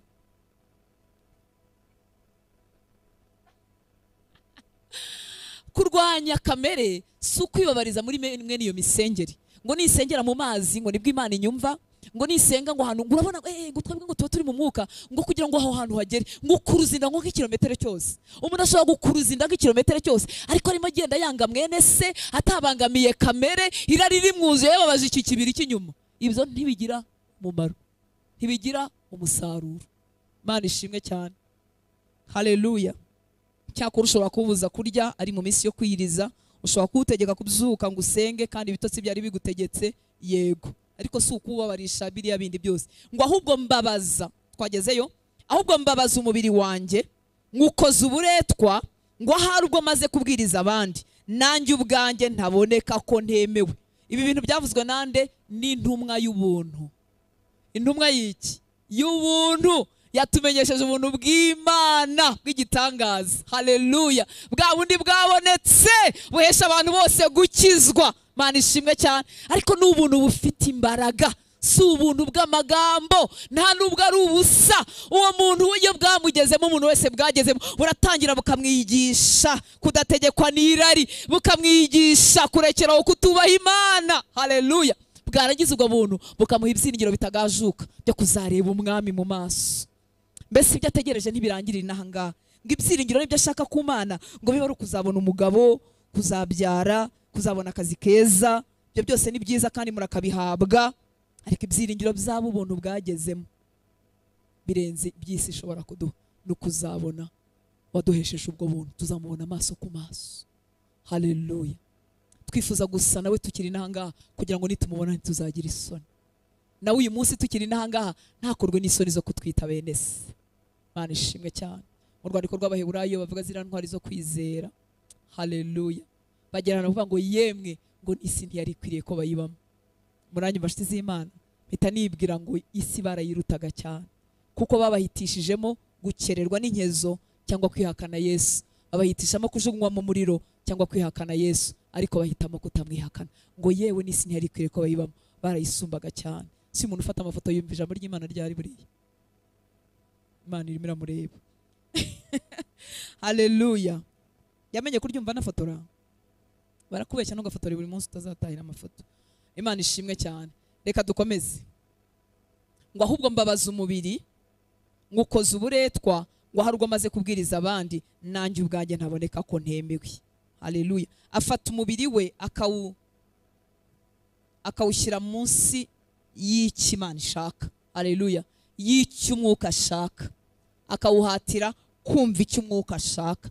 Nubwo gusubiza untutse aricyo cyabangukaga, ariko mbwira kamere yanjye ngo ntabwo uri butukane, bikabyiganira muri njyewe kugeza igihe naho kubyigana nzaharenga, kuko naho umuntu ajya harenga. Haleluya. Nkaharenga bikaba bitakibyigana. Muranyi mbashiti z'Imana, mubise ko gusa na Yesu bitangirira mu kuba muri we. Haleluya. Mwuka w'Imana akagenda aduteramo icyo cyifuzo kigwirira muri twebwe. Ariko uru rugamba rwaho kamere yacu irwana n'ibyo umwuka ashaka, ibyo kamere irarikira n'ibyo umwuka ashaka, ruba ruri aho hafi ntaho rujya. Ariko uduhesha kunesha, mwibuke ko yageze muri twebwe. Abakiri abanzi b'Imana ikibahesha kunesha ntacyo bafite, ariko twebwe abizeye Kristo, ushaka uwo waramwizeye mu iteraniro ry'ejo, umwuka w'Imana waramuhawe, ari imbere muri wowe. Haleluya. Amen. Dukomeje ku murongo wa 14 handi twari turi mu Baroma 8, kanihute ngere ku musozo. Abaroma 8 dusubiyeyo ku murongo wa 14, ngo koko rero abayoborwa na Mwuka w'Imana nibo bana b'Imana. Uyu murongo ugirwaho impaka nyinshi mu bigisha cyangwa se abasesengura za Bibiliya. Ngo koko rero abayoborwa na Mwuka w'Imana nibo bana b'Imana. Ikintu nemera muri uno murongo nuko babandi umwuka w'Imana yatangiye umurimo muri bo, bakavuka bagahinduka abana b'Imana, kuko uwo murimo udakorwa igice. Haleluya. Haleluya. Mwuka w'Imana muri bo yazanye inyota yo gukomeza kwifuza kuyoborwa n'Imana. Icyo ni na kimwe mu bimenyetso bitwereka ko twakijijwe. Niba mvuga ko nakijijwe ariko uku kwifuza kuyoborwa n'Imana kutaravutse muri nge, nshobora gushidikanya ko naba narakijijwe. Muranyumvise nshuti z'Imana.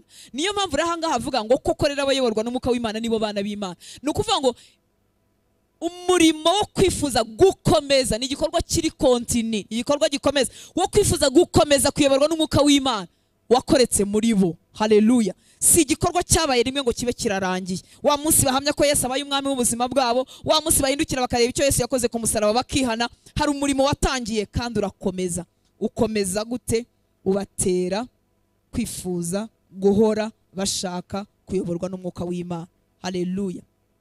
Kuyoborwa n'umwuka w'Imana rero nibyo bidutera gusa na Yesu. Kandi umwuka w'Imana ntagatuyobora mu mpano nziza gusa. Iyo impano zirimo zigaragara, Imana irimo ikoresha impano z'abantu, abahanura bagahanura, abigisha bakigisha, abagira amayerekwa bakayagira, abagira ijambo ry'ubwenge, ijambo ryo kumenya, n'izindi mpano zose Imana itanga. Imana ishimwe cyane. Ibyo biratworohera kuvuga ko abo bantu bakoreshejwe n'umwuka, ariko nagira ngo mbwire ko atari aho bigarukira. N'igihe numvira by'umwuka ashaka, nkanga ko kamere ibyo ishaka buri byo numvira, mba ndimo kuyoborwa n'umwuka w'Imana. Haleluya. Wibereye muri geto yawe cyangwa muri domo yawe, ariko wanze kumvira ibyo kamere ishaka, urimo wifuza kuyoborwa n'umwuka w'Imana. Haleluya, haleluya. Ugenda urushaho gusa na Yesu. Kuyoborwa n'umwuka w'Imana ntibigaragarira gusa mu mpano, ahubwo igihe cyose ndimo kwanga ibyo kamere ishaka, mba ndimo kwemera kuyoborwa n'umwuka w'Imana. Tunyarukira mu Bagalatiya gatoya 5:16-17, kwandikwa Pawulo yandikiye itorero ry'Abagalatiya igice cya 5:16-17. Reka nihute, ariko n'ubundi mwamenyereye kwigishwa n'abarimu bakamara umwanya imbere. Haleluya. Abagalatiya 5:16-17, ngo ndavuga nti muyoborwe n'umwuka, kuko aribwo mutazakora ibyo kamere irarikira.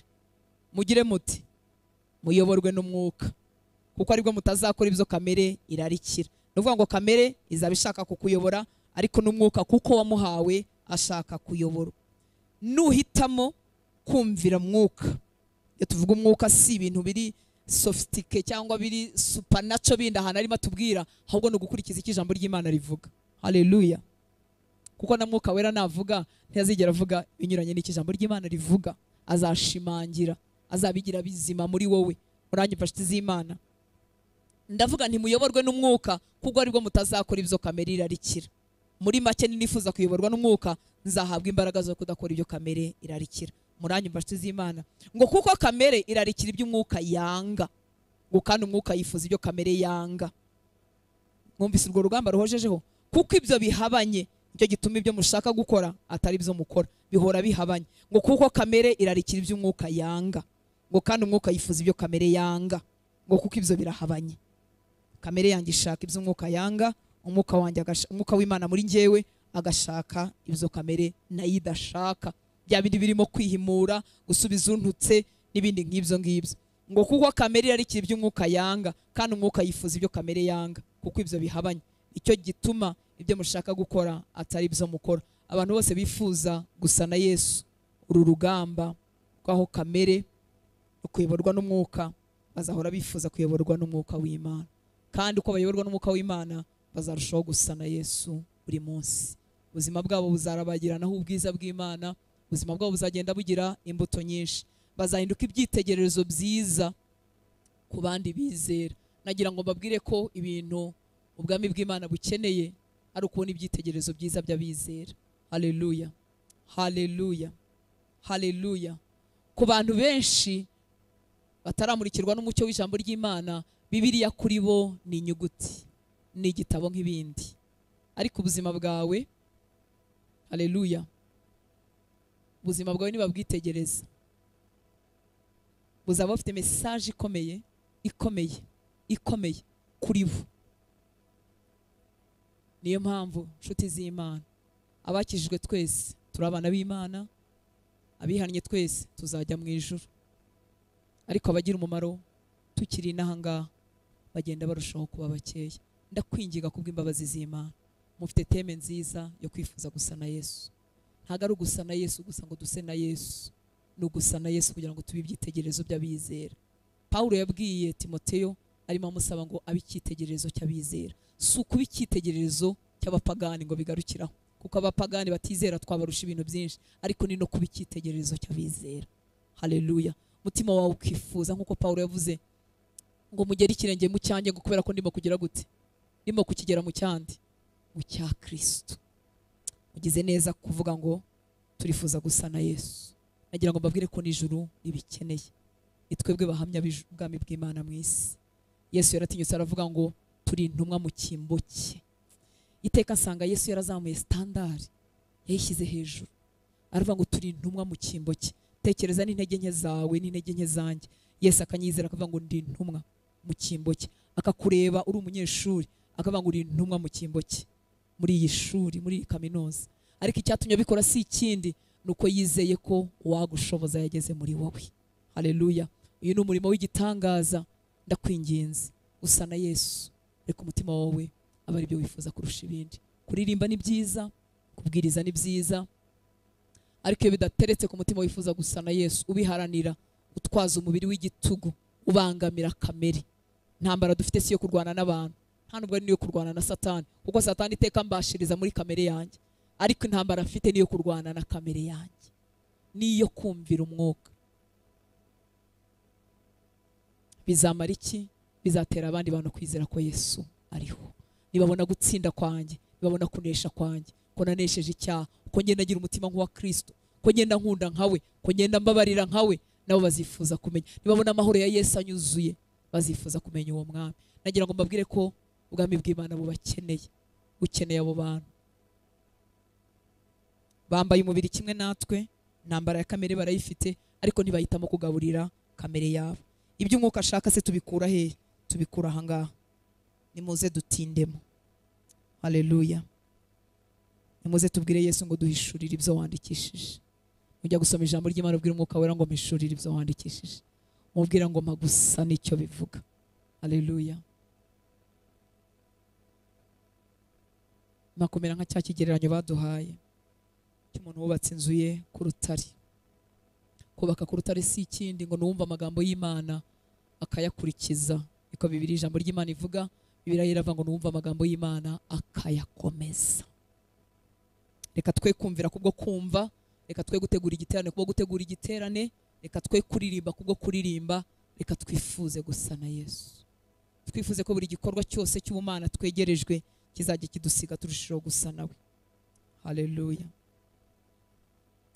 Murongo wa 15 handi twari turi mu Baroma 8 avuga ngo umwuka mwahawe si wo kubashyira mu buja ngo musubire mu bwoba, ahubwo umwuka mwahawe no kubagira abana b'Imana, agatuma dutakambira Imana duti Abba, ukuvuga ngo data. Umwuka muri twebwe ntadukirisha kudutera ubwoba, nta nubwo dukangisha ko tuzarimbuka. Iyo umuntu abana n'Imana kubw'ubwoba bwo kurimbuka, ibyo bintu azabirambirwa kandi bizamubihira. Muranyumva nshuti z'Imana, umwuka w'Imana hamanya n'umwuka wacu ko turi abana b'Imana. Niwe uduhamiriza akavuga ngo cyagiye warakijijwe, nubwo utaragwiza imbaraga ariko warakijijwe. Haleluya. Umwuka w'Imana ntaduhamirisha kudukanga. Ngo ntago aduha umwuka, ngo ntago twahawe umwuka udusubiza mu bubata, udusubiza mu buja bw'ubwoba, ngo ahubwo umwuka twahawe nuwo kutugira abana b'Imana, agatuma dutakambira Imana duti Abba data. Haleluya. 16 baravuga ngo umwuka ubwe niwe utwemeza mu mitima ko turi abana b'Imana. Ntaza nkushinja, arakubwira ngo uri umwana w'Imana, ntiwari ukwiriye kuba muri ibi. Uri umwana w'Imana, ntiwari ukwiriye kuba ukigenda gutya. Uri umwana w'Imana, hari ahantu wagiye sahawe. Uri umwana w'Imana, hari ahantu warangaye. Bari abantu bari gutinana nabo mu kiganiro, ntiwari kujya mu butumire baguhaye. Uri umwana w'Imana. Haleluya. Mana ishimwe kubwe. Ubwo turi abana bayo rero, ni natwe yageneye 8. Dufite 8 mu ijuru. Ngo koko Imana izaduha 8, ndetse tuzawuhanwa na Kristo. Wowe nanjye tuzaraganwa na Kristo. Ngo ubwo dufatanije nawe imibabaro, tuzahabwa ikuzo. Dufatanije nawe imibabaro gute? Kubera ko kubamba kamere birababaza. Nongere ngarure cya kigero cy'ikizamini cyabonetse, kwanga kureba ikizamini cyabonetse. Murumva ibyo bintu se binejeje? Haleluya. Kwanga kwikorera ikintu cyari kunezeza umubiri wawe biranejeje? Birababaje. Tubabarana na Kristo. Iyo turimo kumvira Imana tubabarana nawe. Ama opportunité y'ibyaha araboneka hano hanze, bitari bugukoze isoni, bishobora no kutamenyekana. Tubabarana na Kristo, tukanga kuyarya, tukanga kuyafata ayo ma opportunité, ayo mahirwe y'ibyaha. Ubu urimo kubabarana na Kristo. Tubabarana na Kristo kugira ngo tuzahanwe ikuzo nawe. Haleluya. Igihe azerekanwa tuzamubona. Mana ishimwe. Ntiwemere inyigisho zidashyiramo kubabaranwa na Kristo, ziba ari ikinyoma, kuko zizakwemerera gusingira ibintu byose. Zizagushyiramo imvugo itari ivuga ngo rega ngo Imana nayo irabyumva. Yumva ibiki? Yumva ibiki? Urumva ngo abantu bose niko babaho? Ntabwo ariko bose babaho. Haleluya. bahitamo kubabaranwa na Kristo.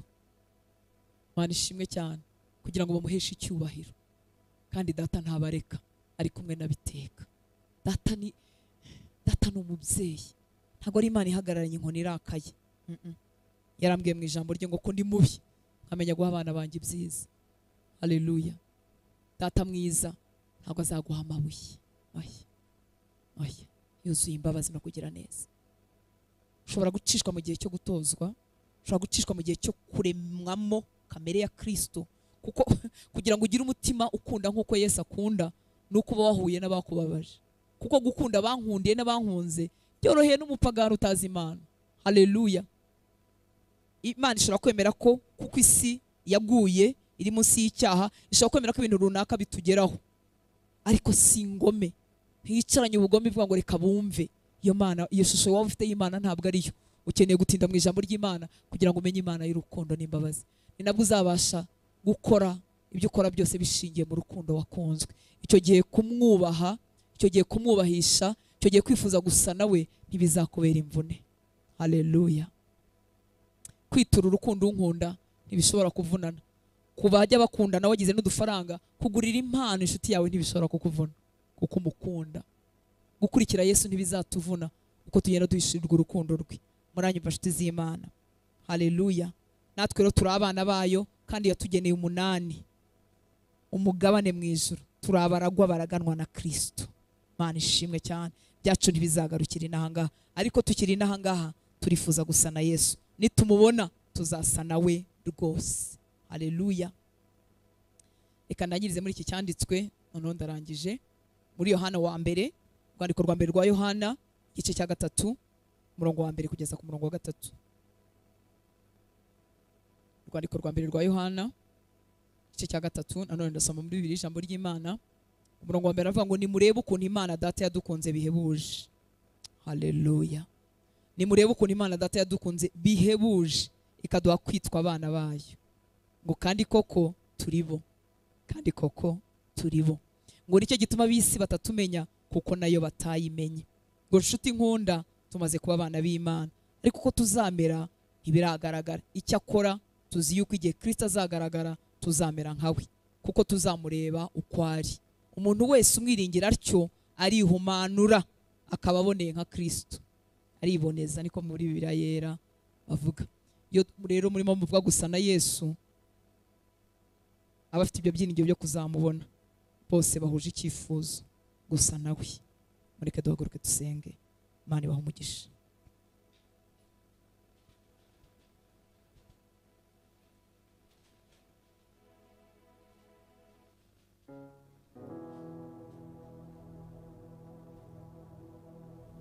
Nitumutumbira tuzasa nawe.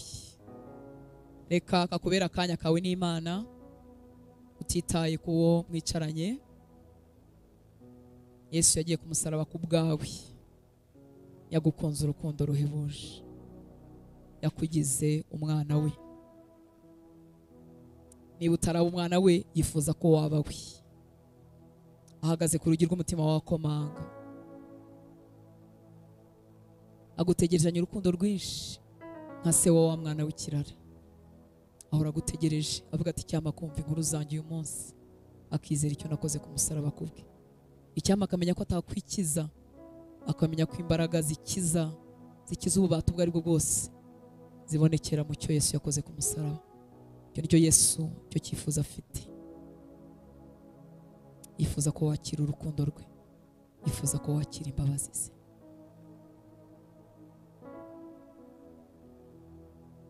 Yifuza ko utakwihisha mu murimo runaka, mu kintu icyo ari cyo cyose. Yifuza ko mwimenyanira, mwegeranye, gasogongera imbabazi ze. Yambaye akamero k'icyaha kugira ngo atazagira icyaha na kimwe twibwira ko atatubabarira. Yishyizeho ibyaha byose by'abari mu isi kugira ngo utazavuga, Satani atazakwemeza ngo wowe wakoze byinshi cyane nturi mubabarira.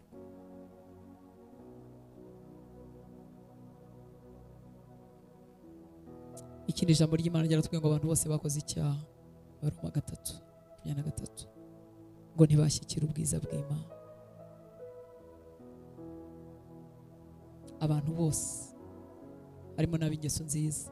Igihe ukurana ingeso nziza kandi ni na byiza bigira n'umumaro, ariko ukajya wibwira ko udakeneye Imana.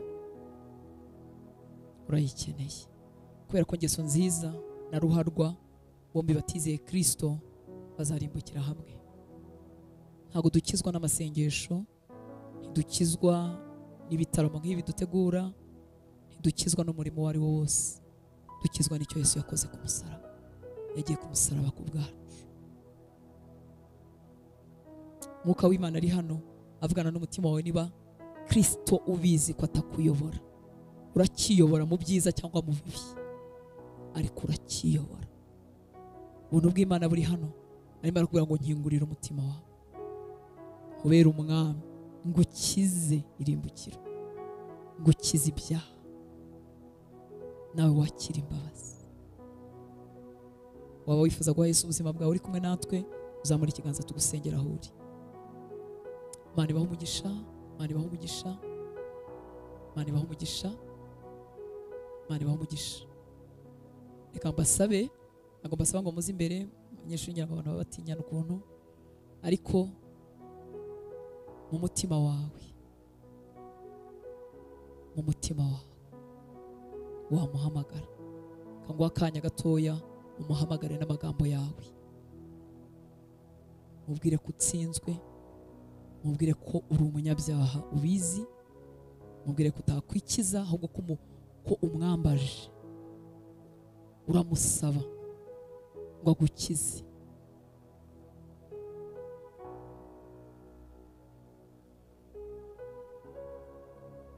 Mubwire n'amagambo yawe. Ijambo ry'Imana ritubwira ko umutima ari wo umuntu yizeza. Umuntu yizera bitewe n'icyo yumvise, umutima ukizera, akatuza akanwa ke, uwo munsi agakizwa. Kiba ari igitangaza. Twebwe biba bimeze nk'ibintu bisanzwe hano aho tubikorera, ariko kiba ari igitangaza mu bwami bw'Imana. Ijuru riratubwira ngo umunyabyaha umwe yihannye ngo mu ijuru abamarayika, haba umunezero mwinshi mu bamarayika bari imbere y'intebe y'Imana. Kubw'icyemezo kibonetse mu mutima, umuntu agatsindwa akavuga ati ndi umunyabyaha. Vugana nawe, mubwire uti nizeye icyo wakoze ku musaraba, nizeye ko wapfiriye ibyaha byanjye, nizeye ko wazutse ku bwanjye. Uyu munsi nkwemereye ibyaha byanjye, simbiguhisha, ngusabye imbabazi, ngusabye imbabazi zo kwiyobora maze imyaka niyobora. Ngusabye imbabazi. Mubwire ngo ngwino umbere umwami, ngwino ube umukiza w'ubuzima bwawe, ngwino unkize, ngwino umpe kwakira imbabazi zawe. Umpe umwuka wawe wera anshoboze buri munsi mu myaka mfite hano ku isi. Ndagushimiye ko ntuhamagara amazina y'abakiranutsi, nanjye nzumva izina ryawe. N'inyota nyinshi kugira ngo ngume mu ijambo ryawe, ngume mu nzu yawe, negeranye n'abakwizeye, mbashe gukurira muri wowe.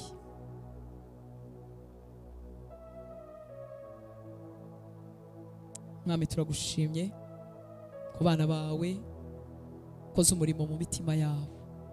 Twe ntitwabimenya, ariko tuzahura nyuma y'igihe, tuzabona umurimo wawe warakuriye muri bo. Izina ryawe nirihabwe icyubahiro. Mwami, twavugaga ngo turifuza gusa nawe.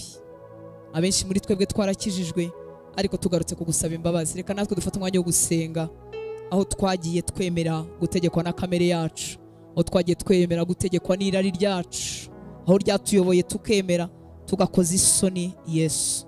Mu gitabo cy'Abaheburayo haratubwira ngo tugoswe n'igicucu cy'abahamya benshi. Numvise ko abahamya muri njyewe si abantu gusa, hahora abahamya ubwami bw'umucyo, ingabo zo mu ijuru, abamarayika bahora barimo batwitegereza, n'ubwami bw'umwijima buhora burimo butwitegereza. Ingabo z'umwijima, abadayimoni, abakora satani bahora barimo batwitegereza. Abo nibo bashyushya baciye muri kamere yacu itarapfa, bagashyushya irari ryacu. Barangiza icyo gicu cyabo bahamya bose kigahagarara kikitegereza, kikavuga ngo ese Rutansi araza kumvira ndi. Ngo reka turebe n'ijambo ry'Imana ryose amaze kumenya, reka turebe n'ubuntu rwose buri ku buzima, reka turebe arumvira ndi. igicucu cy'abahamya benshi. Inshuro nyinshi rero twakojeje umwami wacu isoni, dukoze umwami isoni, ariko ni umunyembabazi. Reka tumubwire ngo duhe imbabazi, uduhe n'ubuntu aho twatukishije izina ryawe. Imana ituma kuri Dawidi yaravuze ngo wahaye urwaha abanzi banjye. Icyaha nticyari kuri Dawidi gusa cyo gucumura, gutwara umugore w'abandi no kwica umugabo w'abandi, ahubwo yahaye urwaha abanzi b'Imana gutuka Imana. Abanzi b'Imana sinzi niba bari abantu cyangwa bari Satani, kuko Imana yaramuhamirije ngo afite umutima umeze nk'uwe. Nshuti y'Imana, tugoswe n'igicucu cy'abahamya benshi. Shobora gukora ibyaha ntagira umuntu n'umwe ubimenya, ngakomeza nkavuga ubutumwa bwiza nk'uko mbuvuga, abankunda mugakomeza mukankunda.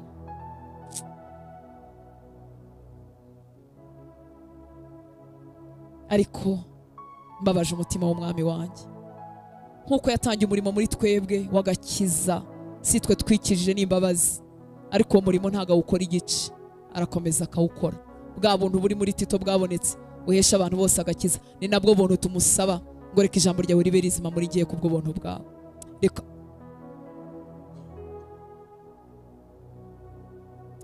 mu buntu bwo kurushaho gusa nawe Yesu, ngo abicisha bugufi abahera ubuntu. Ntabwo duhagaze hano twikoma mu gatuza, abikoma mu gatuza ntibajya batsindishirizwa, kuko utsindishirizwa n'uwemera ko yatsinzwe. Ntabwo duhagaze dusenga nk'uko Amafarisayo yasenze, ngo avuge ngo urabizi ngo ko ngiyewe ngo niyiriza ngo 2 mu cyumweru, ngo ntanga ibya 10 byanjye n'amaturo, ngo simeze nk'abari abanyazi babakoresha bikora. Abo ntibaherwa ubuntu, ariko abicisha bugufi ababwira Imana ngo ni wowe unshoboza, ababwira Imana ngo nshoboza, ko aya magambo yose namenye yambera ubuzima. Abo umutima uciye bugufi Data bahera ubuntu, akaduha kunesha kamere, akatwimura, tukagenda turushaho gusa na Yesu kubw'ubuntu bw'Imana. Ibyadukubitaga hasi tukabikandagira hejuru, ibyaha byadutsinze none tukabiba hejuru, kamere yatubyukagamo none tukayiba hejuru, tukagenda turushaho gusa na Yesu, tukaba abahamya b'ukuri. Yesu yaravuze muri Yohana ngo umuntu nankunda, nshuti y'Imana, ngo umuntu nankunda azitondera amategeko yanjye. Reka tumusaba ubuntu ko turamukunda, tumusaba ubuntu bwo kwitondera amategeko ye. Isi ntikennye abavuga butumwa, isi ntikennye abaririmbyi, isi ntikennye abafite impano, isi ikennye abitondera ijambo ry'Imana. Bahora ari bake mu bihe byose. Kubera iki? Iyi nzira irafunganye. Kubangamira kamere yanjye biraryana, kwishyura abampemukiye n'abambabaje nibyo bimbangukira.